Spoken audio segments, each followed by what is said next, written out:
আজকে আমি তোমাদের জন্য নিয়ে এসেছি কিছু গুরুত্বপূর্ণ টিপস। এগুলো জানা থাকলে তোমাদের কাজ হবে অনেকটা সহজ আর রান্নাঘরে তোমাদের অনেকটা সময় বেঁচে যাবে। আমি মৌ মাল্টিফ্লেভার চ্যানেলে আমি তোমাদেরকে আবার একবার অনেক অনেক স্বাগত জানাই। আজকে আবার আমি তোমাদের জন্য যে টিপসগুলো এনেছি তার মধ্যে প্রথম টিপস হলো যে দেখো আমাদের যে সুইচ বোর্ডগুলো আছে ওইগুলো প্রচণ্ড নোংরা হয়, বাচ্চারা দাগ করে দেয়। আর এমনিও হোয়াইট জিনিস কিন্তু খুব তাড়াতাড়ি নোংরা হয়ে যায়। তো দেখো কতটা পরিমাণ নোংরা হয়েছে, পেন্সিলের দাগ, পেনের দাগ। তো এই দাগ সরাবার জন্য আমি এখানে নিয়ে নিয়েছি কোলগেট। শুধুমাত্র একটু তুলোতে কোলগেট নিয়ে নিয়েছি আর এইভাবে দেখো আমি বোর্ডটাতে লাগিয়ে দিচ্ছি। আর দেখো সুইচ বোর্ডে তো আমরা জল দিতে পারবো না, সেই জন্য এইভাবে কোলগেট দিয়ে পরিষ্কার করলে কিন্তু নিমিষেই পরিষ্কার হয়ে যাবে। তো দেখো কতটা কালো বেরিয়েছে। আর তুলোর থেকে ভালো তোমাদের কাছে যদি কোনো পুরনো স্পঞ্জ থাকে এইভাবে নিয়ে নেবে। তারপরে দেখো একটু কোলগেট দিয়ে পুরো জায়গাটাতে এইভাবে লাগিয়ে রেখে দেবে। তারপরে 10 থেকে 15 মিনিট পর দেখবে একদম পরিষ্কার হয়ে গেছে। তারপরে একটা শুকনো কাপড় দিয়ে জায়গাটা পুছে নেবে। তো দেখো সুইচ বোর্ডটা কতটা পরিষ্কার হলো। আর ওইভাবেই তোমাদেরকে দেখিয়ে দিই, এর মধ্যে একটু কোলগেট ছিল, তা সেটা দিয়েই আমি দেখো এখানে আমার ওয়ালড্রপটা পরিষ্কার করে নিচ্ছি, এই শোকেসটা। আর তারপরে নেক্সট টিপসে চলে আসবো। দেখো আমরা যখন কোনো ফ্রুটস কিনে আনি বা কোনো লাইজলের প্যাকেট বা এইসব অনেক কিছু কিনলে কিন্তু তার সাথে এরকমের একটা জালি পাওয়া যায়। সেই জালিটা তো আমরা নিয়ে আসি, তারপর কেটে কুটে ফেলে দিই আর দরকার নেই বলে। তো তোমরা এটা এইভাবে ইউজ করতে পারো। দেখো এটাকে আমি এইভাবে মুড়ে নিলাম। মুড়ে এটাকে আমরা আমাদের বডি স্ক্রাবার হিসাবেও ব্যবহার করতে পারি বা কিছু ডলাডলির কাজে ইউজ করতে পারি। আর তাছাড়া এটার মধ্যে দেখো কিভাবে আমি হাতটা ঘষে নিচ্ছি একটুখানি লিকুইড সোপ দিয়ে। এটা কিন্তু খুব ভালো স্ক্রাবার হতে পারে। বা পায়ের গোড়ালি এইগুলো পরিষ্কার করতে কিন্তু এটা খুব ভালো হবে। যদি হাতে বা বডিতে না করতে চাও কিন্তু পায়ে করলেও কিন্তু খুব ভালো হবে। তো দেখো আবার আর একটা ইউজ এটা দিয়ে তোমাদেরকে দেখিয়ে দিই। এই দেখো আমাদের শীতকালে সাবানগুলো ধরতে ইচ্ছা করে না, আর তখন কি করতে পারি, সাবানের খোসাটা সরিয়ে দিতে হবে। কভারটা সরিয়ে দেওয়ার পরে এইভাবে আমি র্যাপ করে দেবো এটার মধ্যে, এই জালিটার মধ্যে। তারপরে দেখো একটা গিট্টা বেঁধে দেবো। এইভাবে দেখো র্যাপ করে দেওয়ার পরে গিট্টা মেরে দেবো। আর তাতে কি হবে, কোনো সাবান এইভাবে নিয়ে বডিতে লাগাও বা কাপড়ে লাগাও, ওটাতে কিন্তু খুব সুবিধা হবে। তো এই জিনিসটা তো ফেলেই দিতাম, ওটা দিয়ে দেখো এই টিপসটা ফলো করে তোমরা এটা কিন্তু কাজে লাগাতে পারো। তো এরপরে দেখো কাপড় কাচাতে কিন্তু এটা খুব সুবিধা হবে, হাতে কিন্তু এই যে সাবান আছে অতটা লাগবে না। এইভাবে দেখো ফেলে দেওয়া জিনিস দিয়ে আমরা ইউজেবল করে নিতে পারি, এটা অনেক কাজের হবে। নেক্সট টিপসে চলে আসি, 3rd নম্বর টিপস। দেখো আমরা ব্রাশ তো রেগুলার ইউজ করি, ব্রাশ ইউজ করার পরে দেখবে ব্রাশের যে ব্রিসেলগুলো আছে ওইগুলো কেমনি ট্যাড়া ব্যাকা হয়ে যায়। তো ওটা আমরা তো ব্রাশ চেঞ্জ করি 1-2 মাসের মধ্যে, কিন্তু দেখবে 1 সপ্তাহ করার পরে কিন্তু অনেক ব্রাশ এরকম হয়ে যায়। তখন কি করবে, হালকা উষ্ণ গরম জল নিয়ে নেবে একটা মগে। আর মগে নেওয়ার পরে এটাকে একটু হালকা ঠান্ডা করে নিতে হবে, কারণ আমার জলটা অনেকটা গরম হয়ে গেছিলো। দিয়ে আঙুল চুবিয়ে দেখে নিচ্ছি কতটা ঠান্ডা গরম আছে।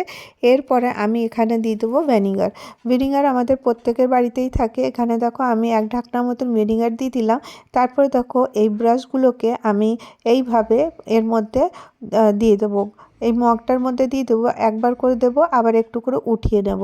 তো এতে কি হবে, এর মধ্যে যত জার্মস ছিল ওইগুলো তো সরে যাবেই।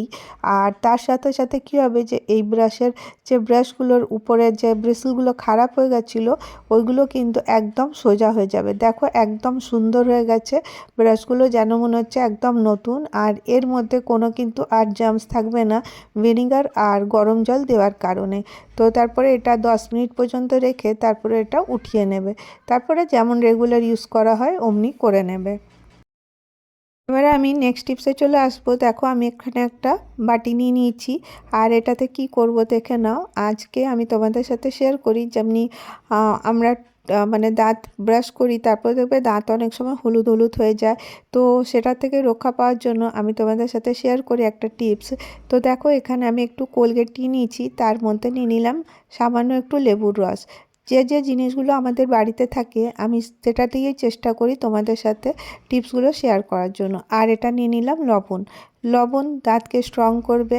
আর দেখো এইভাবে 3টে জিনিসকে আমি মিক্স করে নিলাম। তারপর আমি তোমাদেরকে ব্রাশ করে দেখিয়ে দিচ্ছি যে দাঁতের মধ্যে দেখবে অনেক হলদেটে ভাব হয়ে যায় অনেকের, তো সেই কিন্তু হলুদ ভাবটা কিন্তু একেবারে সরে যাবে, দাঁত হয়ে যাবে একেবারে চকচকে। তো তোমরা এই টিপসটা ফলো করে একবার দেখতে পারো, তোমরা কিন্তু খুব ভালো উপকার পাবে। তো দেখো আমি ব্রাশ করে চলে এসেছি, দাঁত একদম হোয়াইট হয়ে যাবে, তোমরা নিজেরাই বুঝতে পারবে কতটা পার্থক্য হয়েছে। তো তোমরা কিন্তু এই টিপসটা ফলো করে দেখতে পারো। আমি চলে আসি নেক্সট টিপসে। এই যে টমেটোরের একটা আমরা যখনই রেসিপি করি দেখবে টমেটোর খোসাটা ছাড়িয়ে নিতে চাই। তো তার জন্য আমাকে কি করতে হবে, আমি একটা কাঁটা চামচ নিয়েছি আর তারপরে এই কাঁটা চামচ দিয়ে এইভাবে আমি ঘুরিয়ে ঘুরিয়ে টমেটোটাকে হালকা খালি রোস্ট করে নিয়েছি। 2 থেকে 3 সেকেন্ড পর্যন্ত করব, তারপরেই দেখবে এর যে স্কিনটা আছে এটা একটুখানি মানে খুলতে শুরু হয়ে যাবে। তারপরে দেখো এইভাবে টান দেবে, দেখবে সব টমেটোর স্কিনগুলো কিন্তু বেরিয়ে চলে এসছে। আর এটা দিয়ে টমেটো পিউরি বা টমেটোরের যে কোনো রেসিপি তোমরা করে নিতে পারো। আর এটা খুব সহজ। আর কেমন লাগলো তোমাদেরকে এই টিপসটা জানিও। এবার নেক্সট টিপসে চলে আসি। দেখো এই বিছানা গদি কিন্তু পরিষ্কার করা খুব মুশকিল হয়ে যায়। আর দেখো এখানে আমি সেই গদি পরিষ্কার করার জন্য আমি এখানে নিয়ে নিচ্ছি কিছুটা খাবার সোডা, প্রত্যেকের ঘরেই থাকে, আর ট্যালকাম পাউডার। তোমাদের ঘরে যে ট্যালকাম পাউডার থাকবে সেটাই নিতে পারো। নিয়ে দুটোকে খুব ভালো করে মিক্স করে নিতে হবে। এইভাবে আমি হাত দিয়ে ভালো করে মিক্স করছি আর পুরো গদিটাতে এইভাবে ছড়িয়ে দিচ্ছি। আর দেখো এতে কি হবে, গদিতে যে একটা গন্ধ বা পোকামাকড় এইগুলো কিন্তু থাকবে না, আর কোনো ঝাড় পোকা কিন্তু এর মধ্যে একটাও আসবে না। তোমরা কিন্তু এটা ট্রাই করে দেখতে পারো, কারণ এই বিছানা বেশি স্যাঁতস্যাঁতে হয়ে গেলেই কিন্তু এই সব পোকামাকড়গুলো আসতে থাকে, যেগুলো কিন্তু অনেক মানে ক্ষতিকারক হয়। তো সেই জন্য এইভাবে এটা করে নিতে পারো। তো দেখবে একদম গদি সুন্দর পরিষ্কার থাকবে। তারপরে দেখো গদির নিচে একটু করে পাউডার দিয়ে দেবে, মানে স্যাঁতস্যাঁতে ভাব যেন না থাকে। এবার চলো নেক্সট টিপসে চলে আসি। দেখবে ঝাড়ু আমরা প্রতিদিন ইউজ করি, আর দেখবে কোথাও জল লেগে গেলে কিছুটা নোংরা হয়ে যায়, আর সব সময় ঝাড়ু ধুয়ে ওঠা যায় না, তখন আমরা এই টিপসটা ব্যবহার করতে পারি। তো দেখো এই মানে যখন এই পুরানো ইয়েগুলো থাকবে প্রদীপগুলো, ওইগুলোকে আমি ভেঙে নিয়েছি, আর তার মধ্যে আমি দিয়ে দিলাম ন্যাপথলিন। এইভাবে তখন এই ন্যাপথলিনের গুঁড়ো আর এই যে মাটির পাউডারটা যেটা হলো প্রদীপের, এটা আমি ঝাড়ুতে এইভাবে দিয়ে দেবো। তারপরে এইভাবে ঝেড়ে নেবো, দেখবে ঝাড়ু একদম পরিষ্কার হয়ে গেছে। আজকে আমি তোমাদের সাথে এই কটা টিপসই শেয়ার করলাম। যদি তোমাদেরকে আমার টিপসগুলো ভালো লাগে তো আমার চ্যানেলটাকে সাবস্ক্রাইব করে পাশে থেকে যাও। ভালো থেকো।